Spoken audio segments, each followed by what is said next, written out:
जो standard quality का हो।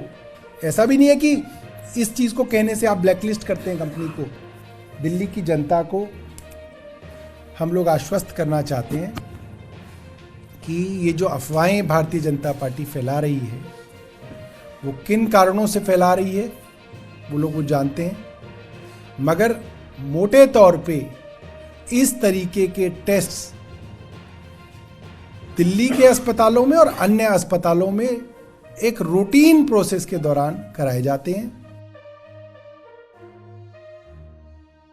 दिल्ली सरकार के अस्पतालों में घटिया दवाओं की आपूर्ति का मामला राजनीतिक घमासान मचा रहा है। दिल्ली के उपराज्यपाल ने सीबीआई जांच की सिफारिश की है, जबकि दिल्ली के स्वास्थ्य मंत्री ने बीजेपी को झूठ फैलाने का आरोप लगाया है।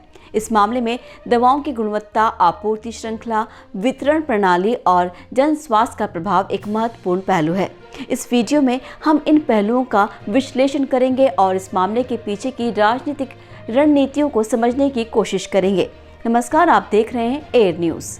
दिल्ली सरकार के अस्पतालों में घटिया दवाओं की आपूर्ति का मामला तब उभरा जब दिल्ली सरकार के सतर्कता निदेशालय ने एक रिपोर्ट तैयार की, जिसमें बताया गया कि दिल्ली सरकार के अस्पतालों और मोहल्ला क्लिनिकों में कथित तौर पर नकली और गैर मानक दवाओं की खरीद की और आपूर्ति की गई है। इस रिपोर्ट में ये भी बताया गया है कि इन दवाओं में कुछ जीवन रक्षक दवाएं भी शामिल हैं, जिनसे लोगों की जान खतरे में पड़ सकती है। इस रिपोर्ट को देखते हुए दिल्ली के उपराज्यपाल ने दिसंबर 2023 में सीबीआई जांच की सिफारिश की थी।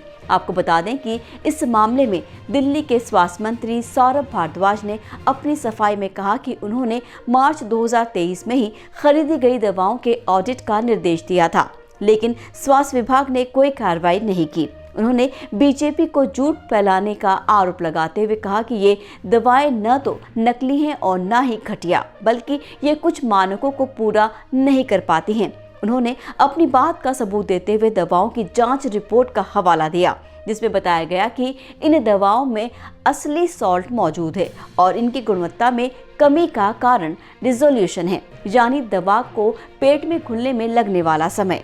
उन्होंने ये भी कहा कि जो कंपनियां दिल्ली सरकार के अस्पतालों को दवाएं देती हैं, वही कंपनियां केंद्र सरकार और अन्य राज्यों के अस्पतालों को भी दवाएं देती हैं। इस मामले में बीजेपी का पलटवार भी तेज हो रहा है।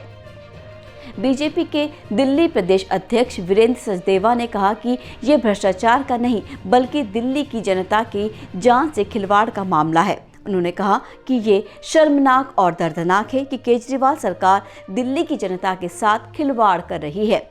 ये बात सही है कि दिल्ली सरकार के अस्पतालों में कथित तौर पर घटिया दवाओं की आपूर्ति का मामला जन स्वास्थ्य के लिए एक बड़ा खतरा है।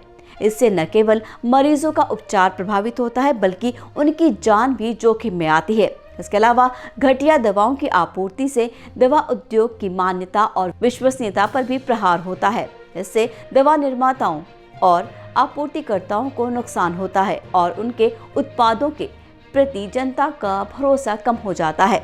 इस तरह हम मान सकते हैं कि दिल्ली सरकार के अस्पतालों में घटिया दवाओं की आपूर्ति का मामला एक जटिल और संवेदनशील मुद्दा है। इस पर आपकी क्या प्रतिक्रिया है, हमें अवश्य बताएं। फिर मिलेंगे आपसे अगले वीडियो में। दीजिए विदा, नमस्कार।